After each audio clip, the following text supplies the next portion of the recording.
আসসালামু আলাইকুম। আজকে আসছি আমি দারিয়াপুর আচরণ প্রকল্পর মসজিদ ভিত্তিক যে শিশু ও গণশিক্ষা কার্যক্রম ইসলামিক ফাউন্ডেশন ব্রাহ্মণবাড়িয়া। এখানে ছোটবেলা শৈশবকালের যে বিষয়টা আসলে তুলে ধরতে যাচ্ছি। এখানে অনেক শিশুরা সকালবেলা যেটা কোরআন শিক্ষা দেওয়া হয়, ঠিক আমি এখানে দেখাতে যাচ্ছি। আজকের পর্বটা ভিন্ন রকম, সেটা দেখাতে যাচ্ছি। এদিকে আসুন। এখানে দেখেন ছোট ছোট বাচ্চারা এখানে সারিবদ্ধ হয়ে দাঁড়িয়ে আছে।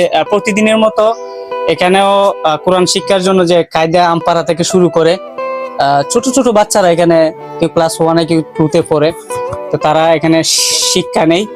তো বিষয়টা হচ্ছে এখানে উনি আছেন, হ্যাঁ এখানে উনি আছেন যে আশ্রম প্রকল্পের যে মসজিদটা, এই মসজিদের দায়িত্বে আছেন তিনি হচ্ছে হযরত মাওলানা মঞ্জুরুল হক।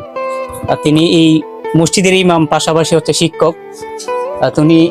উনি অনেক শ্রম দিয়ে থাকে। এবং যেটা বলতে যাচ্ছি, এখানে বাচ্চারা আজকের পর্ব যেটা আমি আসলে এখানে আসছি, তাদের জন্য একটা কিছু প্রশ্ন করা হবে। আসলে কি তারা এই পর্যন্ত কতটুকু শিখতে পারছে কিংবা কতটুকু এই পর্যন্ত এগোতে পারছে, সেটা আজকে একটু পরীক্ষা হবে। এবং পাশাপাশি তাদের জন্য কিছু পুরস্কার সামগ্রী নিয়ে আসছি আমার পক্ষ থেকে। সবাই চোখ রাখুন। আসসালামু আলাইকুম। এখানে মোট ছাত্রছাত্রী কয়জন এবং তাদের যে শিক্ষার যে উন্নতি কিংবা গতি, এটা আসলে কোন পর্যায়ে দাঁড়িয়েছে? বিসমিল্লাহির রহমানির রহিম। এখানে ছাত্রছাত্রীর সংখ্যা হলো 30 জন। আর এখানে শিক্ষা দেওয়া হয় নৈতিকতা ও ধর্মীয় মূল্যবোধের উন্নয়নের মসজিদ ভিত্তিক শিশু ও গণশিক্ষা কার্যকর। আর এন নামাজ, রোজা এবং তালিম, তাহলিল এবং কি এই কালিমা,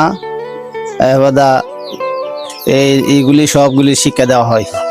মানে আখলাক, চরিত্র কিভাবে ভালো হয়, মানুষকে সালাম দেওয়া, মানুষকে ভালো ব্যবহার করা, এইগুলি শিক্ষা দেওয়া হয়। তো যাই হোক, আসলে হুজুরের মুখ থেকে শুনতে পারছি। কে বলতে পারবে? একটু হাত তুলাও, দিকে দেখা, দিকে দেখা। লাভে বেও একটা সূরা কো কুল হুয়াল্লাহু আহাদ আল্লাহুস সামাদ লাম ইয়ালিদ ওয়া লাম ইউলাদ ওয়া লাম ইয়াকুল লাহু কুফুয়ান আহাদ। কালিমায়ে লা ইলাহা ইল্লাল্লাহু মুহাম্মাদুর রাসূলুল্লাহ। আচ্ছা, ঠিক আছে। আলিফ বার প্রথম যে লাইনটা জিম পর্যন্ত সে বুড়ে লেখে দেখা। ঠিক আছে, স্টার্ট করো। লেখাটা যাতে দেখা দাও।